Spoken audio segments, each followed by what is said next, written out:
qui ne manque pas au rendez-vous. Amen. Amen. Amen. Amen. Alors, sans plus tarder, on va...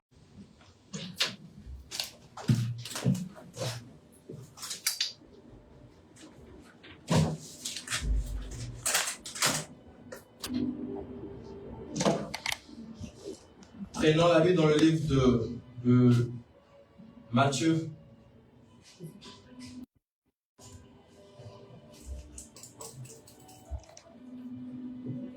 Matthieu.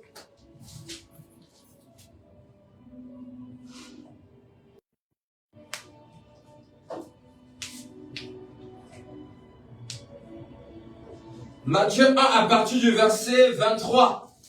Matthieu 1 verset 23. La Bible déclare, voici la Vierge sera enceinte. Elle enfantera un fils et on lui donnera le nom d'Emmanuel, ce qui signifie Dieu avec nous. Joseph s'étant réveillé fit ce que l'ange du Seigneur lui avait ordonné. Je pense que je devais lire un peu au début. Voilà, verset 18, excusez-moi. Je pense qu'on doit commencer verset 18 pour donner un peu une idée claire de ce que je vais dire. Voici de quelle manière arriva la naissance de Jésus-Christ. Marie, sa mère, ayant été fiancée à Joseph, se trouva enceinte par la vertu du Saint-Esprit. Avant qu'ils eussent habité ensemble, Joseph, son époux, qui était un homme de bien et qui ne voulait pas diffamer, se proposa de rompre secrètement avec elle. Amen. Amen. Comme il y pensait, voici un ange du Seigneur lui apparut en songe. Dis à Joseph, fils de David, ne crains pas de prendre avec toi Marie ta femme, car l'enfant qu'elle a conçu vient du Saint-Esprit. Elle enfantera un fils et tu donneras le nom de Jésus, c'est lui qui sauvera son peuple de ses péchés. Et tout cela arrivera afin que s'accomplisse ce que le Seigneur avait annoncé par le prophète. Voici la Vierge sera enceinte, elle enfantera un fils et on lui donnera le nom d'Emmanuel, ce qui signifie Dieu avec nous. Joseph s'étant réveillé fit ce que l'ange du Seigneur lui avait ordonné et prit sa femme avec lui. Mais ne le connut point jusqu'à ce qu'elle eût enfanté un fils auquel il avait donné le nom de Jésus. Prénom Luc 1, à partir du verset 26.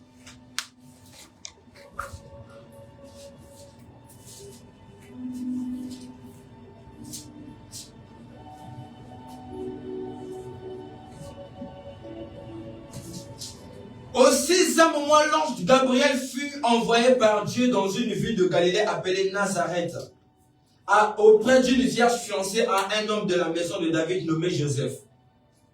Le nom de la vierge était Marie. L'ange entra chez elle et dit, je te salue, toi à qui une grâce a été faite. Le Seigneur est avec toi. Troublée par cette parole, Marie se demanda ce que pouvait signifier une telle salutation. L'ange lui dit, ne crains pas Marie, car tu as trouvé grâce devant Dieu. Et voici, tu deviendras enceinte et tu enfanteras un fils, tu lui donneras le nom de Jésus. La dernière écriture, Ésaïe 7, verset 14. Ésaïe 7, 14. La Bible dit dans l'Ésaïe 7, 14, voici la jeune fille deviendra enceinte. Elle enfantera un fils et on lui donnera le nom d'Emmanuel. Ésaïe, c'est l'Ancien Testament. Mais on se rend compte que le prophète Ésaïe, depuis l'Ancien Testament, il est en train d'annoncer qu'une vierge deviendra enceinte. Elle enfantera un fils et on donnera le nom d'Emmanuel. Quand l'ange Gabriel aussi vient dans le Nouveau Testament, il vient rencontrer aussi, il vient aussi donner le même message. Et le message qu'il vient donner, il vient donner ça à une vierge.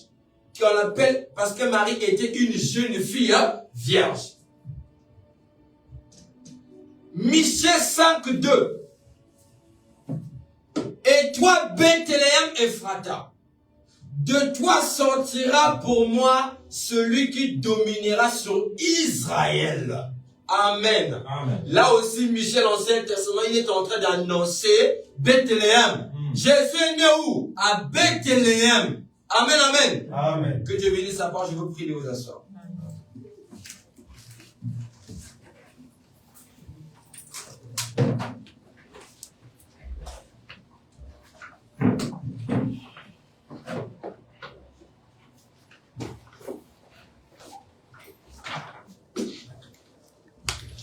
Que Dieu vous bénisse. Amen. Que le Seigneur nous bénisse. Que Dieu nous bénisse. Amen. C'est ça qu'on va entendre là. Voilà. Bien. Je pense que aujourd'hui, on va parler sur le Fils. Amen. Amen. Parce que la semaine passée, on a parlé sur le Père. Aujourd'hui, on va parler sur le Fils. La semaine prochaine, on va parler sur le Saint-Esprit. Amen. Amen. Voilà. Ça fait partie des bases de la parole, les bases du message, les bases des Écritures. Amen. Et c'est ça qu'il faut connaître. Je vais essayer un peu de lire un verset là qui me vient à cœur. Je vais essayer un peu d'interpeller la conscience de chacun.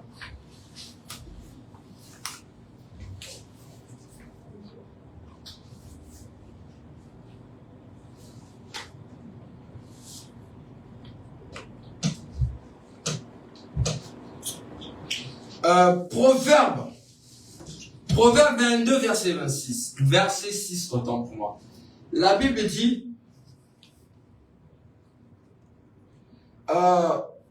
instruis l'enfant selon la voie qu'il doit suivre. Amen. Amen. Que tu puisses être jeune. Dans ta jeunesse, tu as eu des accidents de la jeunesse, tu as eu un enfant, que tu sois grand, que tu sois petit, la Bible demande d'instruire les enfants sur la voie qu'ils doivent suivre. Voilà pourquoi, quand un enfant n'est pas instruit dès le début, ce n'est pas à son âge âgé qu'il va apprendre à servir le Seigneur. Amen. Amen. Parce que c'est pas pour rien que la Bible nous dit d'instruire les enfants sur la voie qu'ils doivent suivre dès l'enfance. Parce qu'on sait que quand cet enfant-là, le début est raté, sachez-le qu'il aura des problèmes dans l'avenir. Amen, amen. Amen. Voilà. Voilà pourquoi, si toi tu as la grâce, étant jeune, tu écoutes la parole, tu es entouré des gens, des frères et des grands frères, des grandes sœurs, des papas et des mamans qui servent le Seigneur, je pense que pour toi ça doit être une bénédiction, une occasion, une faveur, pour que cela puisse t'emmener encore à être plus attaché à Dieu. Et je vous le dis, ce n'est pas un temps perdu quand vous servez Dieu. Au contraire, c'est un investissement que vous faites à longue portée. Amen. Les sacrifices que tu fais aujourd'hui, ça peut te payer en 2030. Les prières que tu fais, même si je ne te donne pas la réponse aujourd'hui, ça peut te payer un jour. Moi, j'ai vu Dieu me répondre parfois dans les moments où je ne m'attendais pas qu'il me réponde.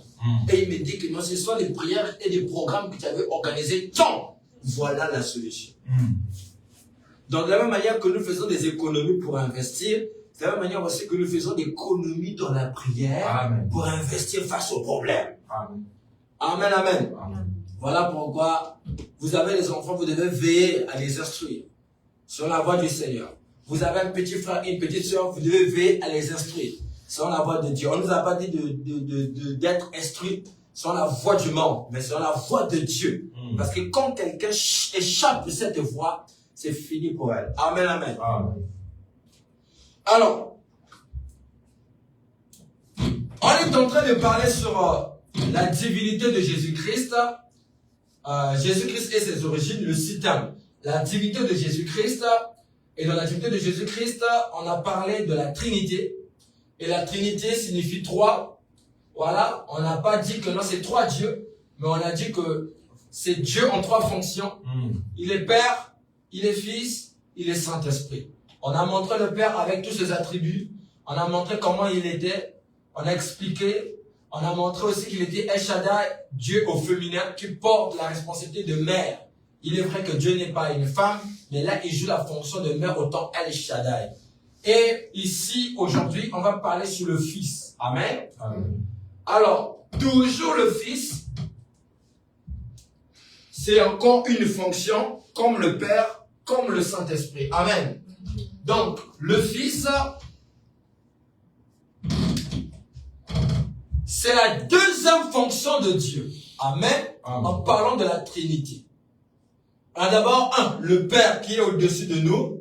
Le Fils, on a dit qu'on l'appellera qui? Michel a dit ici. Ésaïe 7, 14. Voici la jeune fille deviendra enceinte. Elle enfantera un fils. Et on lui donnera le nom de Emmanuel. Matthieu nous a expliqué, Emmanuel veut dire quoi? Dieu avec Dieu avec nous. Donc le Dieu qui est au-dessus de nous devient avec nous. Voilà. Donc c'est ce que ça veut dire Fils Jésus. Maintenant, parce qu'on ne va pas être pressé, on ne va pas être pressé de parler d'autres choses de Jésus dans le Nouveau Testament sans qu'on ne puisse pas voir ce que Jésus était dans l'Ancien Testament. Parce que dans l'Ancien Testament, Jésus, il était Dieu, il était le Père, Yahweh, éternel. Mais dans le Nouveau Testament, il s'appelle Jésus, le Fils de Dieu. Amen. Amen. Maintenant, avant tout, faudrait d'abord qu'on puisse un peu de mettre un peu l'équilibre. Parce que quand on parle un peu du Fils, beaucoup de gens essaient un peu de comprendre. Alors, Jésus est ton Fils. Dans le Nouveau Testament, Jésus, Frère Branham dit que Jésus-Christ, il est subdivisé en 4 types de fils. Donc, 1, 2, 3 et 4. 1, on l'appelle Fils de Dieu. Pourquoi Fils de Dieu? Parce qu'il est venu mourir à la croix de Golgotha. Amen. On l'appelle Fils de Dieu. Voilà pourquoi la Bible dit dans le livre de Jean 3,16, car Dieu a tant aimé le monde, il a donné son Fils. Amen. Quand on dit que Dieu a tant aimé le monde, il a donné son Fils. Ça veut dire que le Fils là, on l'appelle le Fils de Dieu. Parce que c'est Dieu qui l'a donné en sacrifice. Pour sauver le monde. Fils de Dieu. Et secondo, on l'appelle aussi Fils de l'homme. Amen. Voilà. Fils de l'homme qui signifie héritier de la terre. Amen. Donc on a Fils de Dieu, Fils de l'homme. Il a aussi appelé Fils de David, comme Bartimée l'appelait. Parce que Bartimée étant aveugle, il appelait Jésus. On a dit que Bartimée en pleine foule, on ne pouvait pas écouter la voix de Bartimée autour du foule.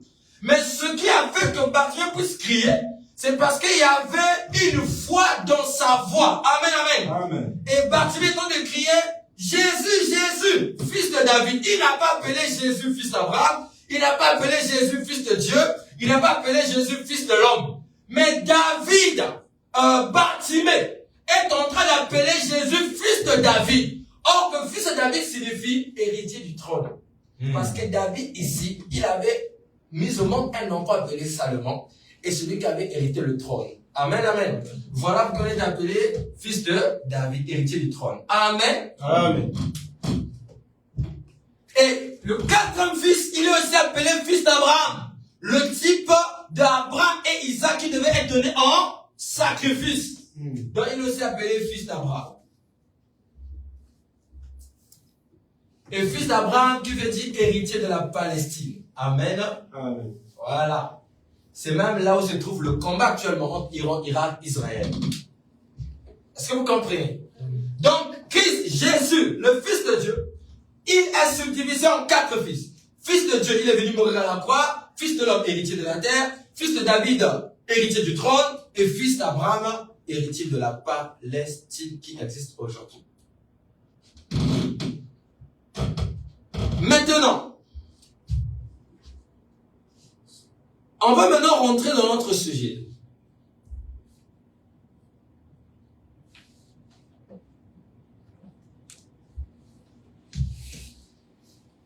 Je pense que c'est mieux de prendre le livre de Luc, parce que Luc donne plus l'explication sur la naissance de Jésus que Matthieu.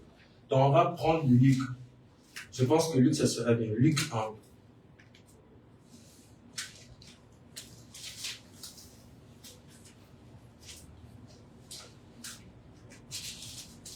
Voilà. Luc 1, verset 26. La Bible déclare au 6e mois, amen. Amen. Voilà. Au 6e mois, l'ange Gabriel fut envoyé par Dieu dans une ville de Galilée appelée Nazareth. On s'arrête d'abord là. Au 6e mois, l'ange Gabriel est envoyé par qui? L'ange Gabriel est envoyé par Dieu. Amen, amen. Ça veut dire que Dieu aussi, il a la responsabilité d'envoyer un ange pour venir te parler. Amen. Il a aussi la responsabilité d'envoyer un ange pour venir te délivrer. Il a aussi la responsabilité d'envoyer un ange pour venir te libérer dans la situation où tu es bloqué. Amen. Voilà pourquoi, moi et un ange, il y a une grande différence. Un ange est un serviteur, mais moi je suis un fils de Dieu. Amen. Amen. Amen. Donc si je pars au ciel, c'est pas moi qui va s'incliner devant les anges, mais ce sont les anges qui vont s'incliner devant moi. Amen. Parce que le fils du chef, c'est un chef. Amen. La gloire du Père est sur moi. Voilà pourquoi la Bible déclare que celui qui adore un ange adore un démon.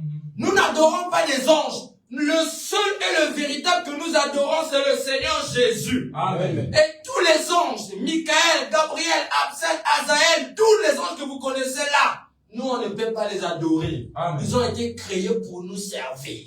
Amen. Comme dans un restaurant, ils peuvent jouer le rôle les barman ou encore des serveurs et des serveuses. Amen. Amen. C'est ça leur rôle. Mais attention, il faut les respecter. Parce qu'ils ont plus de sacré que nous. Amen. Amen. Mais quand je me sens le Saint-Esprit, je deviens un homme différent par rapport à un ange. Amen. Parce que moi, les choses que je vis, l'ange ne vit pas ça. Amen. Amen. Je suis dans la chair. Parfois, je suis tourmenté par le péché. Mais l'ange ne connaît pas le péché, c'est quoi? Il ne connaît pas la chair, c'est quoi? Voilà pourquoi ce qui fait que l'homme soit supérieur à un ange. Parce que si on prend l'ange, on lui fait porter un corps de chair, vivre la parole ne pourra pas. Amen. Amen. Mais si moi je vis la parole, c'est parce qu'il y a l'esprit de mon Père en moi. Amen. Est-ce que c'est clair? Amen. Au 6e mois, Dieu fut envoyé l'ange qui? Gabriel. Et l'ange Gabriel n'est pas l'ange qui nous concerne nous. Mais l'ange Gabriel est un ange des Juifs. Amen, amen. Nous aussi, nous avons nos anges. Mais l'ange Gabriel, Michael, ce sont les anges des Juifs là-bas. Et la plupart du temps, vous allez voir que Gabriel, il a presque fait le tour de toute la Bible. Chaque fois quand il y a un problème, Gabriel n'est pas arrêté. Parce que ça concerne les enfants d'Israël. Amen, amen. Amen. Luc 1, il dit Luc 1, verset 26. Au 6e mois, l'ange Gabriel fut envoyé par Dieu dans une ville de Galilée appelée Nazareth, auprès d'une vierge fiancée, à un homme de la maison de David, nommé Joseph. Le nom de la vierge était Marie. Donc, quand Dieu envoie l'ange Gabriel d'aller dans une ville de Nazareth, quand tu rentres dans la ville de Nazareth, la personne qu'il va rencontrer, Joseph là, il faisait partie aussi de la lignée de David. Voilà pourquoi quand Jésus-Christ sort de cette lignée, on l'appelle le lion de la tribu de Juda ou encore le rejeton. Vous comprenez un peu? Yes. Parce que quoi? Il sort de la lignée de David. Il sort d'une lignée royale. Est-ce que vous comprenez? Amen. Si ton père il était un chef quelque part, le sang de ce chef-là vous contamine vous. Amen. Que vous comprenez? Peut-être tu peux pas être le fils de Sassou Nguesso, tu peux être le petit-fils. Amen. Mais vu que ton père, c'est l'enfant du président, tu portes le nom de Nguesso. Amen. Partout tu vas aller, à cause seulement de nom de Nguesso, que tu dis les gens vont te craindre. Parce qu'ils savent que celui-là représente son père. Amen. Amen. Amen. L'ange entra après, voilà, verset 27. Donc au 6e ange, l'ange Gabriel fut envoyé par Dieu dans une ville de Galilée appelée Nazareth. Le 6e mois, amen. Or que le chiffre 6, c'est le chiffre de quoi? L'homme. C'est le chiffre de l'homme. Amen. Amen. Voilà, Dieu n'est pas bête pour choisir les chiffres. Le 6e mois, l'ange Gabriel fut envoyé par Dieu dans une ville de Galilée appelée Nazareth, auprès d'une vierge fiancée à un homme de la maison de David. Et vous avez parlé des fiançailles, c'est quoi? C'est potentiellement vous êtes mariés. Nommé Joseph. Le nom de la vierge était Marie. L'ange entra chez elle et dit, je te salue, toi à qui une grâce a été faite. Amen. Amen. Il y a une différence entre la grâce et une grâce. Je pense que ceux qui ne fouillaient pas les cours de français savent ce que je suis en train d'écrire ici là. Amen, amen. Amen. Voilà, donc, il y a une différence entre la grâce et une grâce. N'est-ce pas? Il y a la et une. La, c'est l'article. Frère Jérémy, là c'est l'article. La une, c'est l'article. Voilà, donc ici on dit que une grâce a été faite. Donc Marie a reçu une grâce. Article indéfini. Une grâce. Quand on dit la grâce, ça veut dire que c'est quelque chose qui te... Excusez-moi. Quand on dit la grâce, c'est quelque chose qui est potentiellement lié avec toi. Mais quand on dit une grâce, ça veut dire que c'est quelque chose qu'on te donne mais qui ne t'appartient pas. Voilà pourquoi ici, la Bible dit bien que non, Marie, tu es bénie en toutes les femmes, car une grâce t'a été donnée. Donc c'est pour dire que même Marie ne méritait pas ça. C'est juste une grâce qui a été donnée, comme toi aussi tu peux te donner une grâce, l'autre aussi tu peux lui donner une grâce. Est-ce que vous comprenez? Donc ici, c'est ici où nos frères des catholiques, ils ont failli. Marie a seulement reçu une grâce. Elle n'a pas reçu la grâce. Elle a seulement reçu une grâce. C'est comme tout un chacun de nous peut recevoir une grâce de la part de Dieu. Moi aussi j'ai reçu une grâce de prêcher la parole, je ne le mérite pas. Est-ce que vous comprenez? Donc Marie aussi a reçu une grâce de la part du Seigneur. Et je continue. L'ange entra chez elle et dit, je te salue, à toi une grâce a été faite. Donc une grâce a été faite. Voilà. Le Seigneur est avec toi. Troublée par cette parole, Marie se demanda ce que pouvait signifier une telle salutation. Je reviens un peu verset 28. L'ange entra chez elle et dit, je te salue Marie, qui une grâce a été faite. Le Seigneur est avec toi. On n'a pas dit que non, je te salue Marie, dont la grâce a été faite. Le Seigneur entre avec toi. Le fruit de... Non, on n'a pas dit ça. Ça, ce sont les catholiques qui ont ajouté ça. Dites-moi amen ici. Amen. Ici, le verset clair. Quand vous prenez Luc 1, verset 28, on dit que je te salue Marie. Est-ce que c'est clair ici? Il dit que l'ange entra chez elle et dit que je te salue. Je te salue, toi à qui une grâce a été faite. Le Seigneur est avec toi. Point. On n'a pas dit que non, tu es béni en toutes les femmes. Non, ça, ce sont des choses que les gens ont ajoutées pour utiliser comme étant une prière. Ma Marie, Maman Yabala. Non, la Bible ne dit ça nulle part. Amen. Même quand Dieu nous montre comment est-ce que nous devons prier dans le livre de Matthieu, 7 où il dit que non, Matthieu 6, il dit comment nous devons prier, il dit que notre Père qui est dans les cieux. Il est en train de nous montrer les différentes étapes à respecter de la prière. Mais il n'a pas dit que ça doit être je guérirai, je suis malade ce matin, sous mon boubou. Non. C'est pas une récitation. Amen, amen. Amen. La prière qui est une prière efficace, c'est une prière inspirée de Dieu. Amen. Mais une prière qui devient une récitation n'a pas d'efficacité. Amen. Ma Marie, Maman Abala, Coca, Ma Marie, non. Nous n'adorons pas Marie. Qu'est-ce que dire amen à ça? Amen. On n'adore pas Marie. Et on n'adorera jamais Marie. Amen, Amen. La seule personne qu'on adore, c'est le Seigneur Jésus. Amen. Marie a une grâce qu'il a localisée. Alors pourquoi moi je vais adorer Marie? Marie n'était pas la plénitude de la grâce. Elle était une partie de la grâce. Est-ce que vous comprenez? Amen. Parce que la grâce était Jésus. Marie était une portion de la grâce. Oh, dites-moi amen. Amen. Et l'ange entra chez elle et dit, je te salue Marie, à toi une grâce a été faite. Le Seigneur est avec toi. Troublée par ces paroles, Marie se demandait ce que pouvait signifier une telle salutation. L'ange lui dit, ne crains point, Marie, car tu as trouvé grâce devant Dieu. Et voici, tu deviendras enceinte et tu enfanteras un fils. Et tu lui donneras le nom de Jésus. Il sera grand et sera appelé fils du Très-Haut. On a dit que tu enfanteras un fils et tu donneras le nom de Jésus. Ici, on n'a pas dit que tu donneras le nom de Jésus-Christ. Amen. On a dit que tu donneras le nom de Jésus. L'ange s'arrête là. Parce que l'ange, il doit donner les messages selon les instructions qu'il a reçues au ciel. Il doit dire les choses nettes. Voilà pourquoi les anges, ils ne sont pas dans la corruption. Tu ne peux pas corrompre un ange. Non. Quand il vient, il dit un message, il donne. Et vous devez savoir ça, que les pasteurs qui se tiennent de la chair, c'est des anges pour l'église. Amen. Parce qu'il y a deux sortes des anges. Il y a des anges qui ont des ailes, qui sont des anges célestes.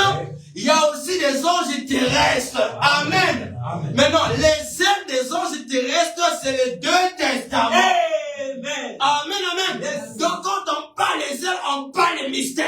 Amen. On parle les ailes, on monte dans les dimensions. Amen. On parle les ailes, on chasse les démons. Yes. On parle les ailes, on chasse certains mots de nous. Amen. Ça aussi, c'est un rôle des anges, mais les anges terrestres. Amen. Jusqu'à là, c'est clair. Amen. Tu vas dire, oh, donc un ange a une barbe, un ange a une moustache.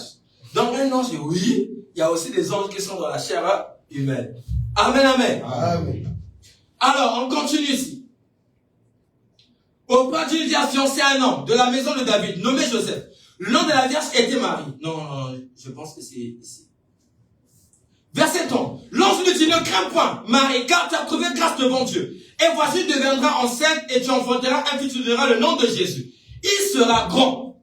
Il sera grand. Là, le verbe est conjugué à quel temps? Au futur. Il sera grand. C'est-à-dire qu'il n'est pas encore grand, mais il sera. Dieu capable de faire, il fera. Il fera. Donc, il n'a pas encore fait, mais il le fera. Amen. Mais la chanson, en réalité, on doit répondre ça. Parce qu'on ne doit pas ramener notre Dieu au futur. Notre Dieu se conjugue au temps présent. Il dit qu'il sera grand et sera appelé fils du Très-Haut. Et le Seigneur Dieu lui donnera le trône de David, son père. Amen. Voilà pourquoi Christ, on l'appelle aussi fils de David, pour hériter le trône de son père. C'est clair là? Ok. Il régnera sur la maison de Jacob éternellement, et son règne n'aura point de fin. Marie dit à l'ange, comment cela se fait-il, puisque je ne connais pas d'homme? L'ange lui répondit, le Saint-Esprit viendra sur toi, et la puissance du Très-Haut te couvrira de son ombre. C'est pourquoi le saint enfant qui naîtra de toi sera appelé fils de Dieu. Voici Élisabeth, ta parente, a conçu elle aussi un fils en sa vieillesse, et ça qui était appelé stérile dans son 6e mois. Car rien n'est impossible à Dieu. Amen. Amen. Marie dit, je suis la servante du Seigneur, qu'il me soit fait selon ta parole. Et l'ange la quitta. Amen. Amen. Marie pose la question, comment ça va se passer? L'ange lui dit, ne t'inquiète pas Marie, le Saint-Esprit va se couvrir de ton homme. On n'a pas dit que là il y aura un homme qui viendra t'enceinte.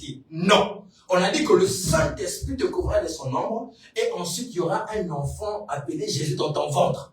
Et quand cet enfant-là sortira, il aura une reine éternelle. Il sera un chef. Il aura une autorité. Il s'appellera ceci.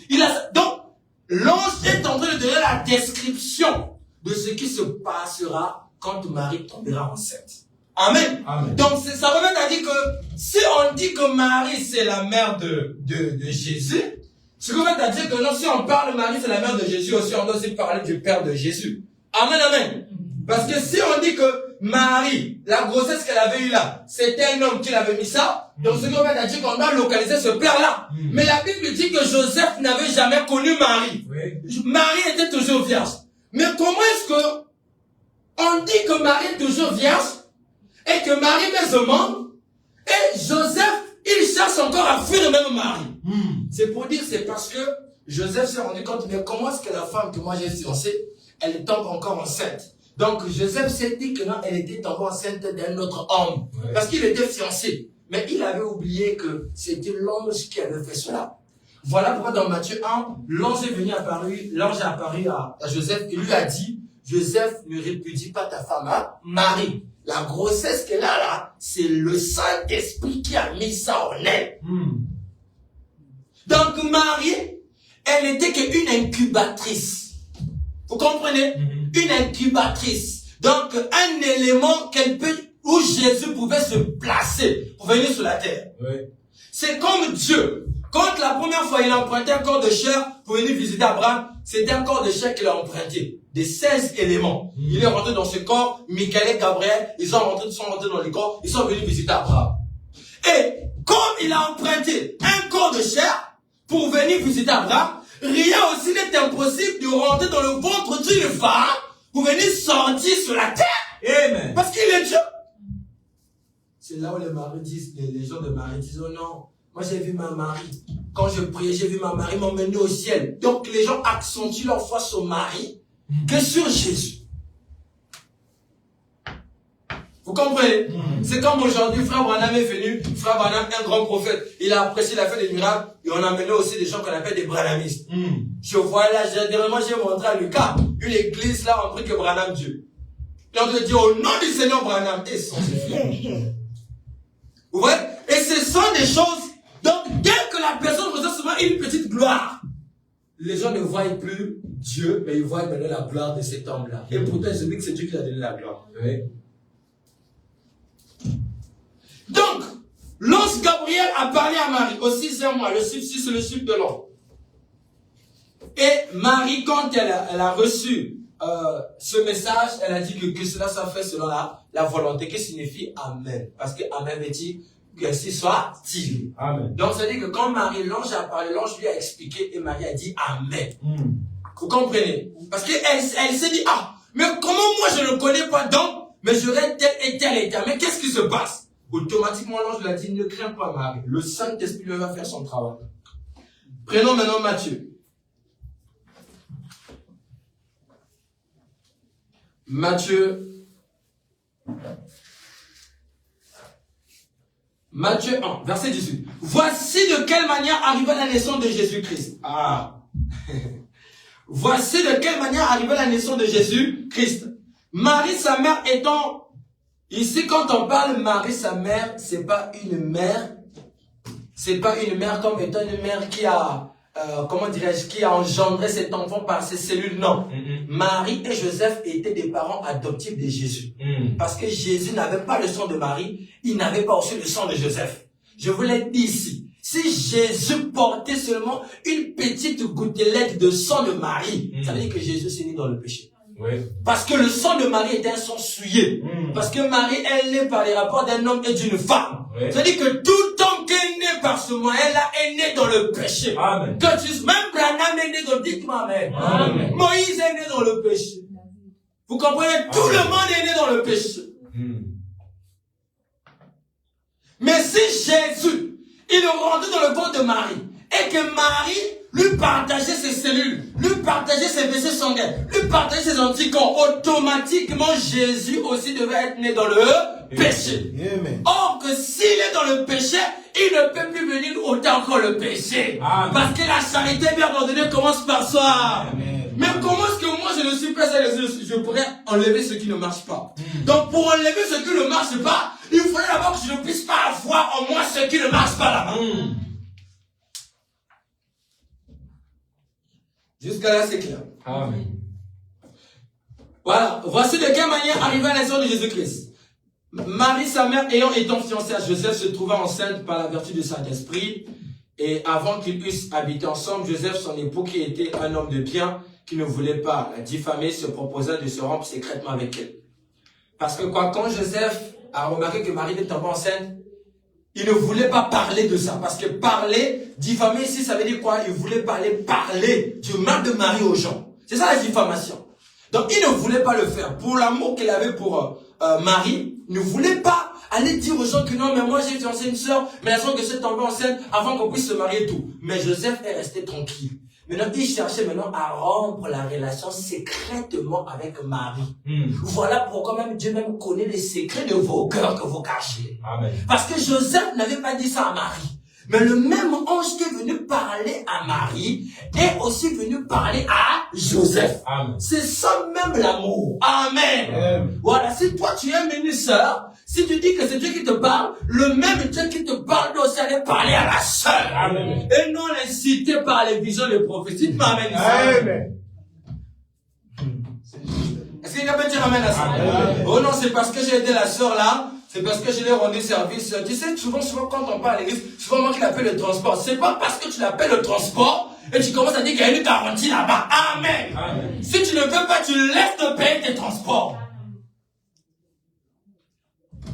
Alors l'ange Gabriel est allé parler à Joseph.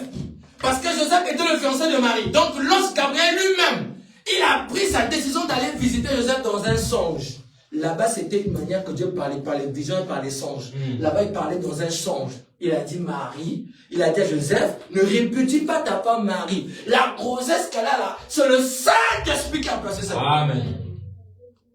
Donc même l'ange est venu révéler à Joseph que la grossesse là, ce n'est pas la publicité qu'elle est allée commettre là-bas, mais plutôt c'est l'Esprit de Dieu qui a placé ça dans son ventre. Amen. Amen. Amen. Alors, comme il pensait, voici un ange du Seigneur lui apparut en songe, dit Joseph, fils de David, ne crains pas de prendre avec ton mari ta femme, car l'enfant qu'elle a conçu vient du Saint-Esprit.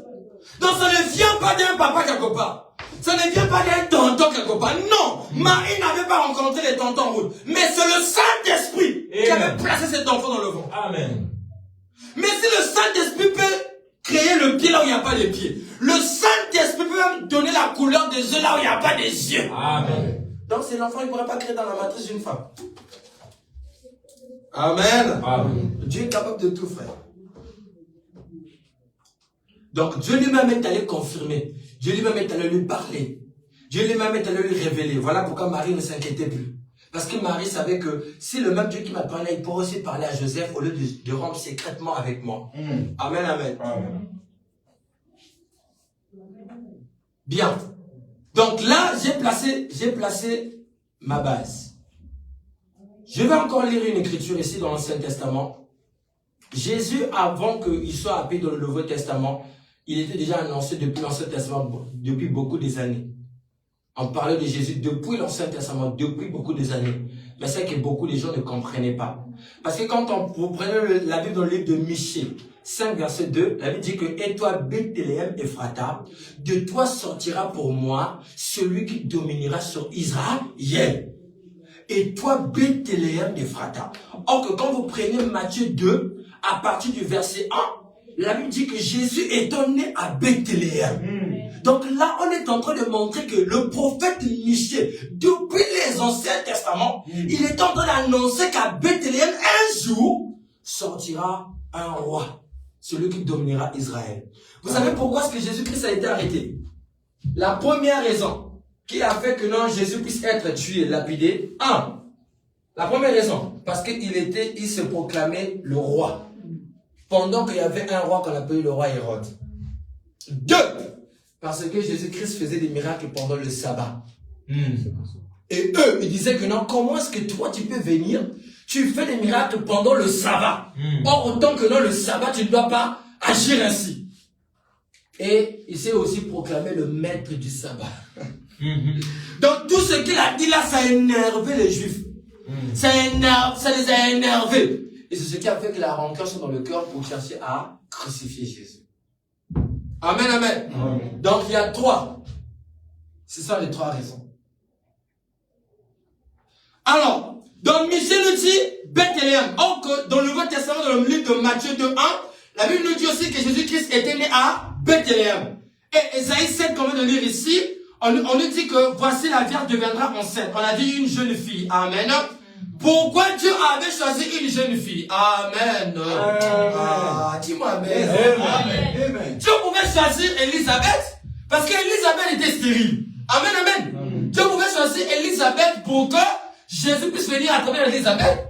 Mais Dieu a vu que Élisabeth, elle était déjà vieille. C'est vrai qu'elle était stérile. Mais Dieu avait fait de son miracle pour qu'il se donnait un enfant appelé Jean le Baptiste. Parce que Jean Baptiste, c'est Zacharie et Élisabeth qui ont donné Jean le Baptiste. Et Jean le Baptiste était venu pour préparer le chemin du Messie, qui est Jésus. Est-ce que vous comprenez? Quand on parlera sur l'esprit de Dieu, on reviendra sur ça. Alors, donc là, Dieu a choisi une jeune fille qui deviendra enceinte. On n'a pas choisi une vieille femme. Mais ils ont dit qu'une jeune fille, amen. Or que la Bible nous dit dans le livre de Joël que dans les derniers jours, les jeunes gens auront des visions et les vieillards auront des songes. Or que la vision, c'est la révélation. Amen. Dieu n'a pas choisi n'importe quel type de femme. Mais Dieu a choisi une fille, en plus vierge. Amen. Veut dire simplement une jeunesse pure et zélée dans la parole. Une jeunesse qui est capable de manifester la puissance de Dieu en lui. Voilà pourquoi, sœur, si tu es encore jeune, tu as encore l'esprit de la jeunesse en toi. Dieu, c'est des personnes comme ça qui utilisent de mettre à la plénitude de Dieu. Voilà pourquoi Dieu, il a visité tout Israël à Bethléem. Mais il a vu simplement une jeune fille vierge. Et c'est en lui qu'il a placé la puissance de Dieu. Pourquoi il avait seulement choisi une jeune fille? Pourquoi pas un vieillard? Mais une jeune fille. Parce que Dieu, il savait que cette sœur-là, avec l'esprit de la jeunesse, c'est une capacité qui peut être en elle pour manifester pleinement Dieu. Voilà pourquoi aujourd'hui, l'onction, la puissance, l'autorité, la domination de nos anciens est en train de se transmettre à la jeunesse. Amen. Donc si toi, tu ne travailles pas dur pour que Dieu t'utilise, tu as un problème. Et Marie, c'est aussi le type des croyants. De la même manière que le Saint-Esprit est venu placer le bébé Marie dans le ventre, c'est de la même manière aussi que le Saint-Esprit va placer le goût de la parole dans ton cœur, mon frère. Voilà pourquoi je peux être à deux avec mon ami, mais on n'a pas les mêmes impressions. Parce que lui, il peut être tombé au sein de démons, il écoute le pays, il peut parler le bien à Dieu, je ne sais pas qui, mais moi aussi, je suis tombé enceinte. Mais je suis tombé enceinte du Saint-Esprit. Parce que quand une femme est enceinte, le goût change. Amen. Amen. Maintenant, le goût aussi dépend de celui qui demande ça dans le ventre. Parfois, il y a d'autres aussi, quand ils sont enceintes, les visages deviennent comme un démon, donc deviennent bizarres. Amen, amen. Amen. La beauté qu'elle avait là va disparaître. C'est comme ça. Tout ça, c'est quoi? C'est l'état de l'enfant dans le ventre qui déforme ça. Amen. Si vous comprenez. Amen. Mais moi, je sais que quand le Saint-Esprit rentre dans le ventre, il donne une déformation positive. Amen. Ah, dis-moi amen ici. Amen. Il va te changer de comportement. Amen. Si dans le téléphone, la main de causerie de 0h à 5 quand tu ne dors pas, là, ça va changer. Dis-moi amen. Amen. Parce qu'il y a une puissance qui va commencer à transpercer ton cœur. Amen. Donc Dieu a choisi une jeune fille vierge pour mettre à l'enfant. Une jeune fille. Voilà pourquoi l'onction aujourd'hui est en train de partir à la jeunesse. C'est la jeunesse qui doit relever les vieillards. Il a aussi parlé dans l'Ancien Testament, toujours dans le livre de Ésaïe 9, verset 6. Car un enfant nous est né, on l'appellera admirable, conseiller, Dieu puissant, Père éternel, prince de la paix. Ésaïe 9 est en train de nous dire que non, un enfant nous est né.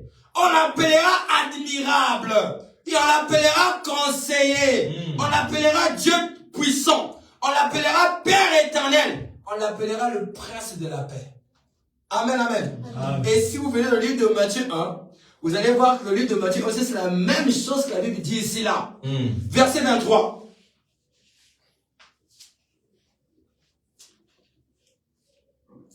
Oh Dieu, la parole de Dieu est parfaite. Matthieu.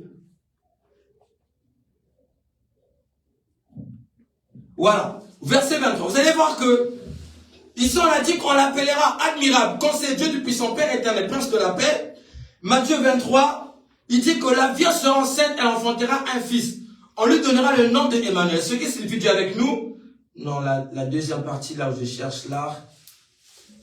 Non, je pense que c'est dans Luc. Luc, prénom Luc. Excusez-moi. Luc 1, voilà. Verset 26. Ok. Très bien. Il sera grand. Dans ce événement, tu enfanteras un fils. Verset 31. Il lui donnera le nom de Jésus. Il sera grand. Sera appelé fils du Très-Haut. Et le Seigneur Dieu lui donnera le trône de David, son père. Amen. Amen. Or, ici, on lui dit que le prince de paix, le conseiller, le Dieu puissant, il ne peut pas avoir un prince s'il n'y a pas un royaume. Dis-moi amen. Amen. On parle d'un prince quand on parle de la royauté. Est-ce que c'est clair? Amen. Parce qu'on parle d'un prince quand on parle de la royauté. On ne peut parler d'un prince s'il n'y a pas un royaume quelque part. Amen. Est-ce que les sœurs vous suivez là? Amen. Ok. C'est la parole. Zacharie 9:9. Voici ton roi vient à toi, humble et monté sur un âne. Ça aussi on verra ça. Parce que pendant l'histoire de la Pâque, Jésus-Christ était monté sur un âne et les gens mettaient les palmes, hein, les feux de palme. Quand les catholiques appellent la fête des palmes. Amen. Or en réalité, ça c'était qu'un type. Vous voyez? Amen. Voilà, parce que quand Jésus-Christ était monté sur le dos d'un âne, il était en train de rentrer en ligne. Mais ça ne veut pas dire qu'aujourd'hui il faut le faire. Non, c'est du passé. Voilà pourquoi je me dis que ceux-là, il faut répéter les choses qui sont dans le passé, au lieu de prendre les choses qui sont dans l'actualité. Voilà, donc, puissant 22. Ils ont percé mes mains et mes pieds. Là-bas, on parlait que de Jésus. Jésus qui a été percé les mains et les pieds, n'est-ce pas? À la croix de Golgotha. Genèse 3:15. La postérité de la femme écrasera la tête du serpent. Oui. Ah! Genèse nous dit que la postérité de la femme écrasera la tête du serpent. Nous sommes dans Genèse. Et pour votre information, Genèse signifie le commencement de toutes choses. Amen. Amen, amen. Étymologiquement parlant, c'est le commencement ou le début de chaque chose. Amen. Ça veut dire Genèse. Et Genèse 3:15, on dit que la postérité de la femme écrasera la tête du serpent. Oh! Mais comment la postérité de la femme écrasera la tête du serpent? Autant que c'est par le serpent que la mort est rentrée. Là, on parlait de quoi? On parlait d'une postérité de la femme pure qui m'amène. Une postérité de la femme pure qui est Marie. Amen. Donc Marie était annoncée depuis la jeunesse. Amen. Que la postérité de la femme écrasera la tête du serpent. Le serpent, c'est le diable. Amen. Qui était venu apporter la mort en Éden. Amen. Voilà pourquoi Jésus est venu à la croix. Amen. Pour venir écraser la tête du serpent. Amen. Le type du péché. Yes. C'est clair là? Amen. Voilà. Daniel 7, verset 13 à 14. Ça veut dire aussi qu'un fils de l'homme, son règne est éternel. Amen. Amen. Donc, ici, partout, Isaïe 53, on parle de lui. Donc, il y a beaucoup de versets dans l'Ancien Testament qui parlent de l'avènement de Jésus-Christ. Amen. Amen. Beaucoup. Alors, quelle est la mission que Jésus-Christ est venu faire sur la terre? L'œuvre la plus parfaite de toute la Bible, l'œuvre la plus réelle de toute la Bible, c'est l'œuvre de la croix. Ouais. Amen. Amen. Tout ce qu'on peut parler de la Bible a un rapport avec la croix. Et pourquoi Jésus est venu? Jésus est venu, c'est pour venir mourir à la croix. Pourquoi il est venu mourir à la croix? Il est venu mourir à la croix pour que tes péchés du passé, du présent et du futur soient pardonnés. Amen. Amen. Parce que on se plaint trop. Or, que vous devez savoir, c'est que tes péchés du passé, tes péchés du présent et tes péchés du futur avaient déjà été pardonnés. Amen. Mais je n'ai pas dit que non, comme Dieu vous a pardonné, continuez à pécher. Amen. Amen. Mais les péchés du passé, du présent et du futur avaient déjà été pardonnés. Voilà pourquoi quand tu pêches, ne te culpabilise pas trop. Amen, amen. Quand tu pêches, tu te sens condamné, demande pardon, ne reste pas là, avance. Amen, amen. Amen. Si Satan te fait stagner là, il va te pomper de la déception sur déception. Toi, ce que tu dois faire, c'est quoi? Tu dois te revenir, dire que non, je ne veux pas rester dans cette condition. Oui. Je veux réparer ma vie, et ensuite avancer. Amen. Jusqu'à là, c'est clair. Amen. Donc, Jésus est venu à la croix de Golgotha, il est venu sur la terre, venu mourir à la croix pour nous sauver. Amen. Amen. Et je l'ai dit dernièrement, que le péché est rentré par une femme. Amen. Amen. La vie aussi sort par une femme. Vous croyez? Vous comprenez? Quand le péché est rentré, le sang est sorti. Quand la vie aussi est rentrée, le sang est sorti. Amen. Amen, amen. Et pourquoi le sang sort? Parce que Dieu ne fait rien. Vous savez, est-ce que vous savez, il y a une chose qui rend Dieu insensible, qui rend Dieu faible. Vous savez c'est quoi? C'est quand Dieu voit le sang. Voilà pourquoi quand Abel il a vu le sacrifice du sang, il a ramené le sacrifice d'un bélier sur le propitiatoire de son sanctuaire, automatiquement Dieu n'a pas réfléchi. Dieu a agréé le sacrifice d'Abel parce qu'il avait vu le sang. Alors Dieu dit à Caïn, fais comme ton frère Abel, fais comme lui.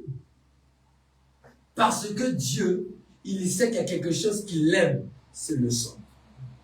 Voilà pourquoi même lui-même, quand il vient à la croix de Golgotha, il fallait qu'il soit piqué sur le corps pour que le sang puisse... Et le sang qui coulait, c'est le sang qui a sauvé l'humain. Amen. Amen, amen. Amen. Donc, le but de Jésus-Christ à la croix, pour venir sur la terre, c'était pour passer à la croix. Voilà pourquoi il dit que Dieu a tant aimé le monde qu'il a donné son Fils unique. Son Fils unique, quand on dit unique, ça veut dire que c'est le seul qu'il a. Voilà. Il a donné son Fils unique afin que quiconque croit en lui. On n'a pas dit afin que lui, il croit en quiconque. Non. On a dit afin que quiconque croit en lui ne périsse point, mais qu'il ait plutôt la vie et... Amen. Voilà. La vie éternelle, tu peux la recevoir si et seulement si tu crois en Jésus. Amen. Est-ce que quelqu'un la vie éternelle peut pas mourir? Quelqu'un la vie éternelle peut mourir, mais la chose la plus importante, c'est qu'elle va mourir ici, elle ira revivre là-bas. Amen. Parce que la vie éternelle est une vie qui n'a pas de fin.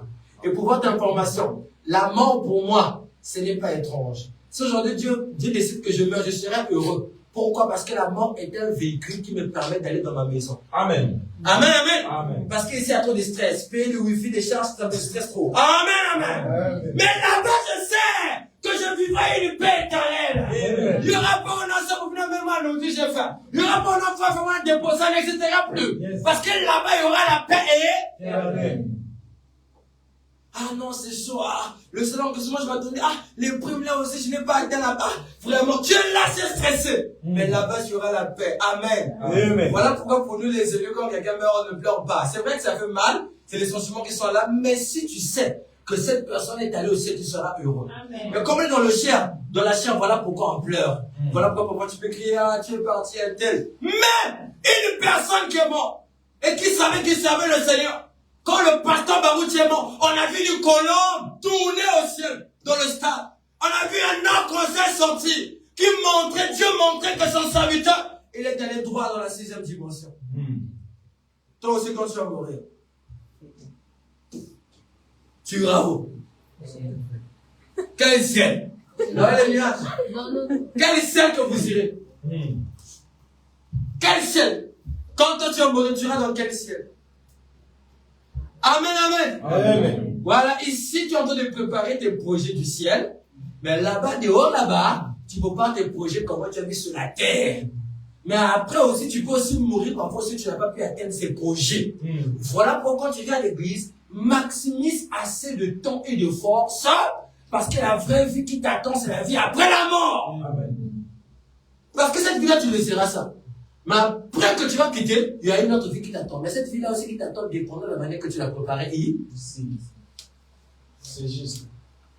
Amen. Amen. Amen, amen. Amen. C'est la parole. C'est ça l'évangile. Alors, prenons Jean 14. Non, Jean 1, autant pour moi. Au commencement était la parole. Et la parole était Dieu. Et la parole a été faite chair. On dit qu'au commencement était la parole. On dit encore que la parole était quoi? Dieu. Au commencement était la parole. La parole était Dieu. Et la parole a été faite chair. Vous ne voyez pas? Au commencement était la parole. Hein? Et la parole était Dieu. Et la parole a été faite Chair. On est en train de montrer comment est-ce que Dieu s'est transfusé en Jésus. Amen. Parce qu'au commencement, Dieu créait les choses de la terre, le livre de Genèse 1. Amen. Au commencement, là c'est Moïse qui parle. Parce que c'est Moïse qui a écrit les 5 premiers livres.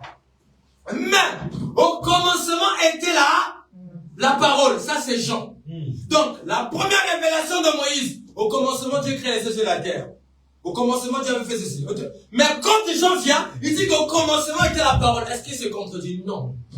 Parce que là, quand Moïse a vu, il a dit qu'au commencement, Dieu créa les cieux et la terre. La terre était informe et vide et il y avait l'Esprit de Dieu se mouvait au-dessus des eaux. Mais quand Jean vient, dans Jean 1, il dit qu'au commencement était la parole. Donc Jean commence à détailler ce que Moïse n'a pas. Alléluia. Amen. Chaque génération, il y a toujours un nouveau mystère.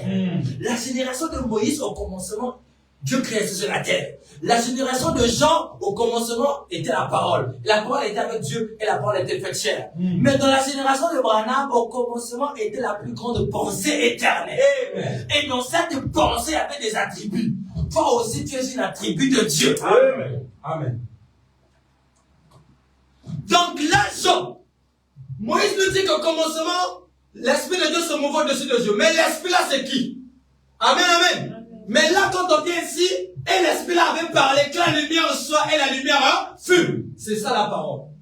Parce qu'elle a été prononcée que la lumière soit et la lumière fut. Mais ça ne s'arrête pas là. Et cette parole qui a été prononcée, qui l'a prononcée? C'est Dieu. Donc voilà pourquoi on l'appelle Yahweh, Yahvé, Jéhovah, Sabaoth, El Shaddai, c'est lui. Mais Jean nous dit, cette parole a été faite chair. C'est-à-dire que la parole a quitté l'état parole, l'état Dieu, et est rentré dans un corps de chair. Amen. Amen. Dans tout l'Ancien Testament, la parole n'était jamais rentrée dans un corps de chair. Amen. Mais c'est dans le Nouveau Testament, par le corps de Jésus, que la plénitude est rentrée dans un corps de chair. On va lire ça ici, très bien, rapidement. Colossiens 2, verset 9. Colossiens 2, verset 9. La Bible dit, car en lui habite corporellement toute la plénitude de la divinité. Amen. Donc Jésus est Dieu dans toute sa plénitude. Amen. Jésus, il est Dieu en toute sa plénitude. Je vous ai dit que plénitude ici, plénitude de la divinité, qui signifie tout Dieu. Vous comprenez? Yes. Mais ici, Colossiens nous dit que non. Jésus était la plénitude de la divinité corporellement. Amen. Corporellement, il y a un mot corps qui sort là. Amen. Amen. C'est-à-dire que même le corps de Jésus était Dieu. Amen, amen. Amen. Même l'esprit de Jésus était Dieu. Tout ce qu'il était, il était Dieu. Amen. Amen, amen. Mais c'est dommage pour les catholiques qu'il faut que répéter notre Dieu comme un bébé, tant que notre Dieu avait quitté l'état d'adolescence. Amen, amen. Ce n'est pas Dieu qui était bébé, mais c'était le corps de Jésus qui était bébé. Amen, amen. Amen. Mais comme l'esprit qui était en Jésus, c'était un esprit de Dieu, voilà pourquoi Jésus s'est devenu Dieu. Amen. Est-ce que c'est clair jusqu'à là? Donc, car en lui habitait corporellement toute la plénitude de la divinité, Jésus-Christ était toute la plénitude de Dieu. Jean 14.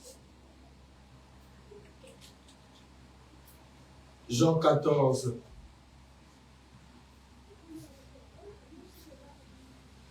Verset 1. Que votre cœur ne se trouble point. Croyez en Dieu, croyez en moi. Il y a plusieurs demeures dans la maison de mon Père.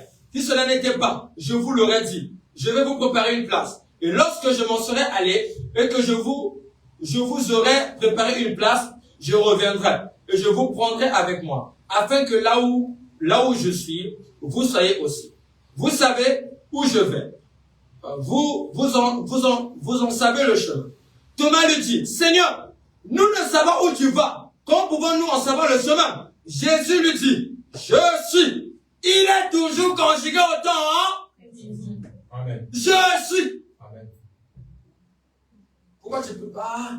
Je le ferai plus tard. Des gens qui sont toujours rapportés des choses prochainement. Quand vous regardez leur vie, il n'y a pas d'avancement. Parce que la manière que tu te comportes physiquement, c'est ça aussi qui reflète le spirituel que tu as. Amen. Amen, amen. Tu ne peux pas regarder autre chose et dans ton esprit tu regardes autre chose, c'est impossible. Tu ne peux pas t'intéresser à autre chose dans ton esprit, t'intéresser, c'est impossible.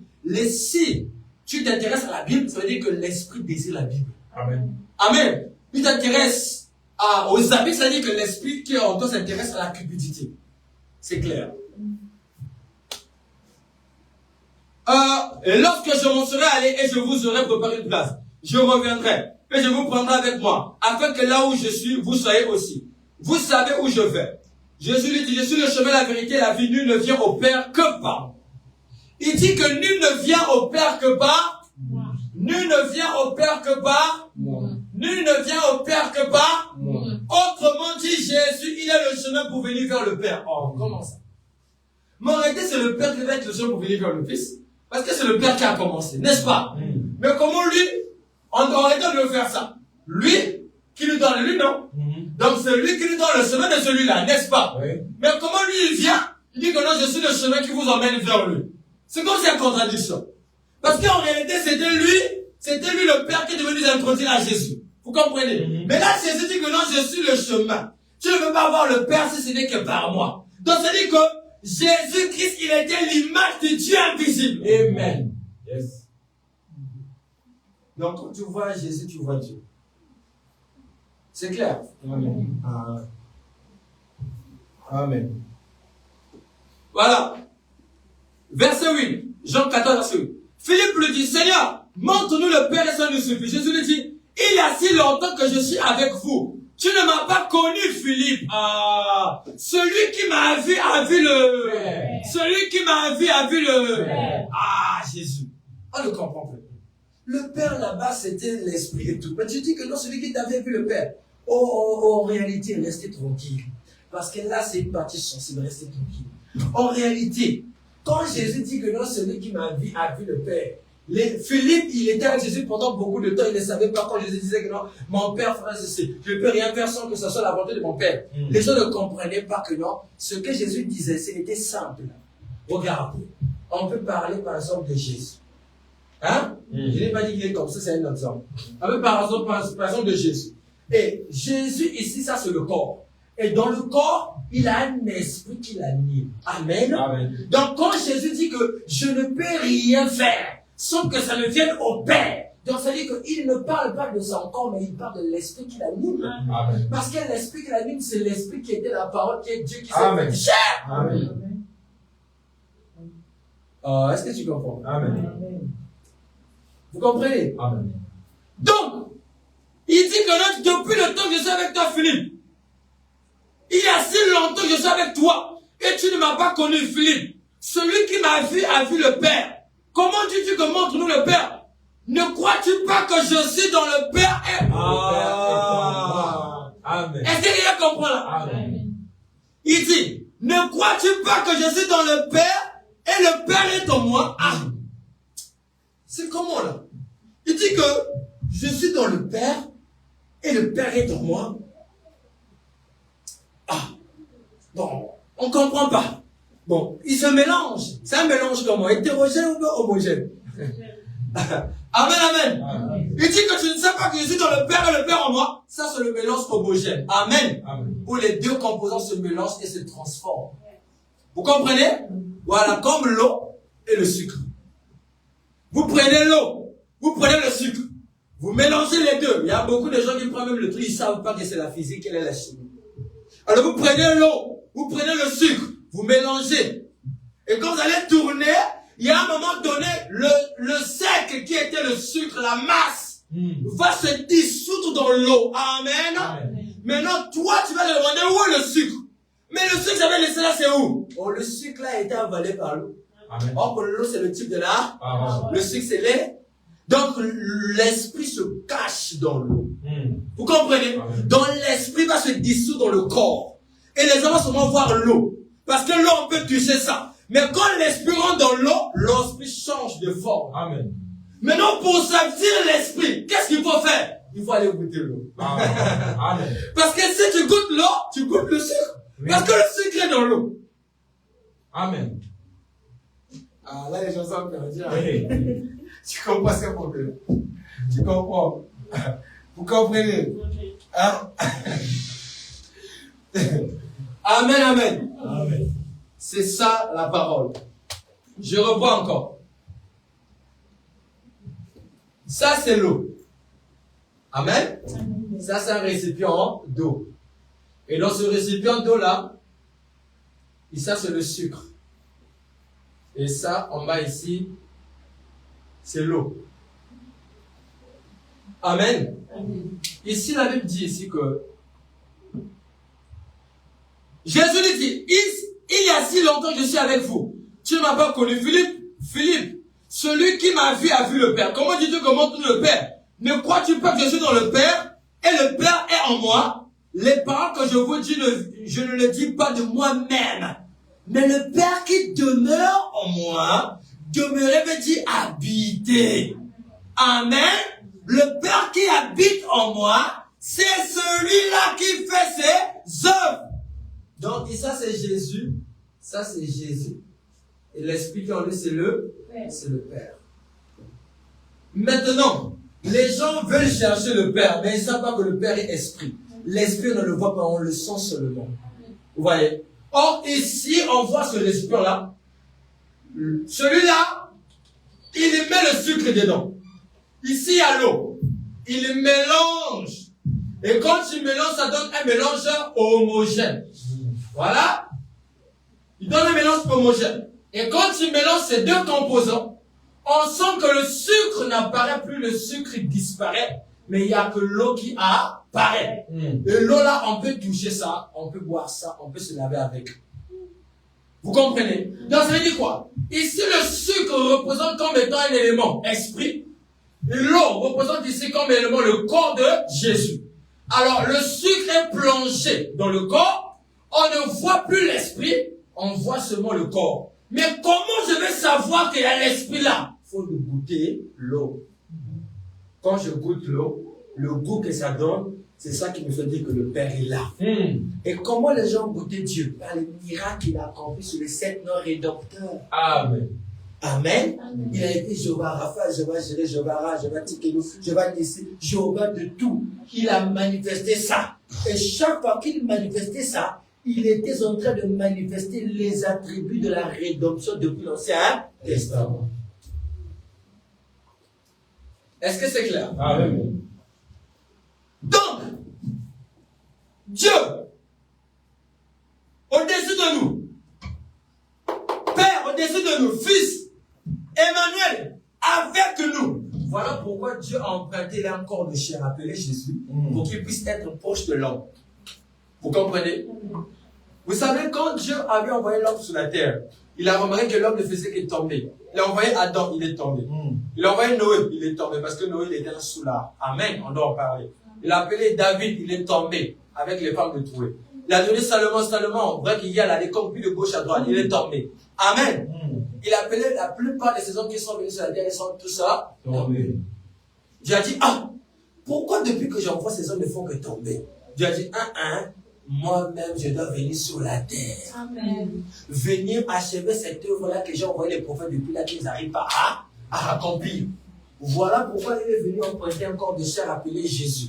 Et c'est parce qu'il est dans ce corps-là, il était 100% homme, 100% Dieu. Donc avec le corps que Jésus avait, il pouvait avoir des désirs. Et s'il avait envie de mettre au monde, il pouvait aussi mettre au monde. De toutes les façons, celui qui a créé tout ça, non? Donc vous allez me dire que Jésus-Christ était né sans sexe. Vous allez me dire que Jésus-Christ n'était né sans organe. C'est faux. On a bien dit qu'il est né homme. 100% homme, 100%. Dedans, il est né avec tout ce qu'il faut pour un homme. Mais c'est qu'il était venu pour une mission. Voilà pourquoi il ne s'est pas posé là. Mais il s'est posé sur la volonté de son faire quoi pour venir sauver l'humain. Parce que si Jésus peut dire que non, moi je veux construire une famille, il doit savoir une famille, il doit aussi l'avoir. Mais ce n'était pas sa mission sur la terre. Sa mission c'était pour venir mourir à la croix. Donc voilà pourquoi il s'est préservé, pur, sanctifié, jusqu'à ce qu'il devait être crucifié. Amen, amen. Amen. On va lire encore ceci. On va lire le prophète. La brochure, un prophète qui rougit. Prêché le 27 de 1856, paragraphe 35. Tant que cette nation ne prend pas conscience du fait que, sans le sang de notre Seigneur Jésus-Christ, nous mourrons. Vous savez ça? Sans le sang de notre Jésus-Christ, nous mourrons. Tant que les individus ne prennent pas conscience de la cause, nous sommes en train de mourir. La raison pour laquelle nous sommes en train de mourir, c'est parce qu'il nous manque l'original. Amen. Le chemin, la solution, le remède que Dieu nous a donné au calvaire. Quand Jésus-Christ est venu mourir à Golgotha, ses mains étaient comme ça. Je pense que la croix, non. Je pense que c'était comme ça la croix. Et je pense qu'il est déposé là, et ses mains étaient comme ça, non? Et la tête là, et ses pieds là, non? N'est-ce pas? Amen. Voilà. Donc, il a été crucifié ici, là et là. Parce que là, on avait croisé les pieds, on a damé les pointes, les perches là, longues là. On a damé ça au milieu. Là aussi, on a damé là, des clous. Là. Là aussi, on a damé des clous. Là. Amen. Alors, le rôle qu'il a joué ici, c'est un type parfait qui parle aussi de la Trinité. Amen. Amen. Ici, on voit qu'ils ont pointé une pointe ici, une deuxième, une troisième. Amen. Et les 3 pointes-là sont placées sur un seul corps, Oui. appelé Jésus-Christ. Qui signifie Père, c'est toujours sur son corps. Le Fils, c'est toujours sur son corps. Le Saint-Esprit, c'est toujours sur son corps. Et si on va plus loin, vous prenez ces 2 mains-là, vous faites ici, ça forme une pyramide. Amen. Amen. Amen. Rappelez-vous, j'avais parlé ici du drapeau d'Israël. Le drapeau d'Israël a combien de pyramides?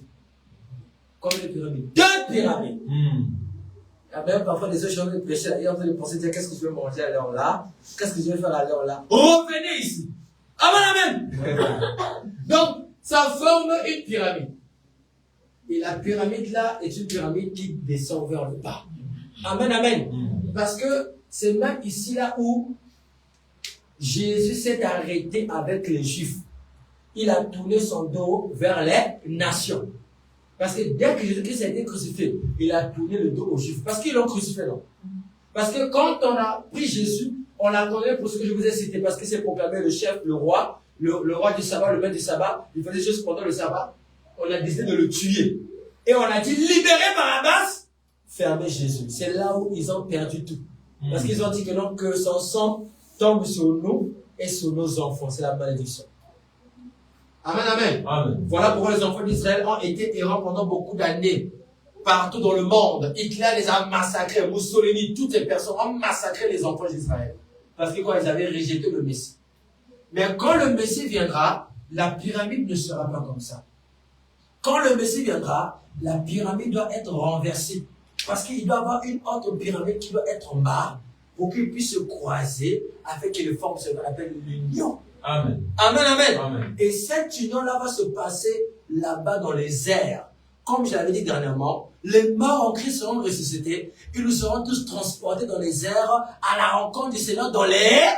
La rencontre du Seigneur dans les airs, ça veut dire quoi? Nous, qui sommes une partie de la pyramide, nous montons aussi, et quand nous montons et nous formons ce qu'on appelle quoi? L'alliance de Dieu. Amen. L'union. Donc l'étoile de David que vous voyez là représente simplement l'union de Dieu et son peuple. Vous comprenez? Parce que si le Père est la pyramide, le Fils aussi c'est une pyramide. Et les 2 pyramides, c'est quoi? Ça forme ce qu'on appelle l'étoile. Amen, amen. Amen. Donc, il est dans le Père est en lui, il est Dieu, et il est venu se manifester dans la chair, donc il était la plénitude de la divinité. Donc, Père c'est lui, Fils c'est lui, Saint-Esprit c'est lui. Et ici, sous la croix, il y a eu un centenier romain qui avait piqué Jésus-Christ sur son côté. Amen, amen. Amen. Quand il a piqué par une flèche, il y a le sang qui est sorti. La Bible déclare qu'il y a 3 choses qui sont sorties. Il y avait l'eau, le sang et un élément spirituel qu'on appelle la vie. Amen. Amen. Quand une femme est au monde, il n'est jamais assisté comme une femme est au monde, mais j'ai appris à l'école, quand une femme est au monde, il y a 3 choses qui sortent. L'eau, le sang, et ensuite, l'enfant sort, c'est la vie. Est-ce que vous comprenez? Voilà pourquoi aussi, à la croix de Golgotha, quand on a piqué Jésus une flèche, il y a eu l'eau qui est sortie, il y a eu le sang, il y a eu la vie. Et rassurez-vous, c'était la 13e corde de Jésus qui a été brisée pour donner la naissance à son épouse. Amen. Amen. Amen. Nous ne sommes pas le peuple de Dieu, mais nous sommes l'épouse de Christ. Amen. Il y a une différence entre les enfants d'Israël et nous. Les enfants d'Israël, c'est le peuple de Dieu et les serviteurs de Dieu. Mais nous sommes Madame Jésus. Amen. Que Dieu vous bénisse. Amen.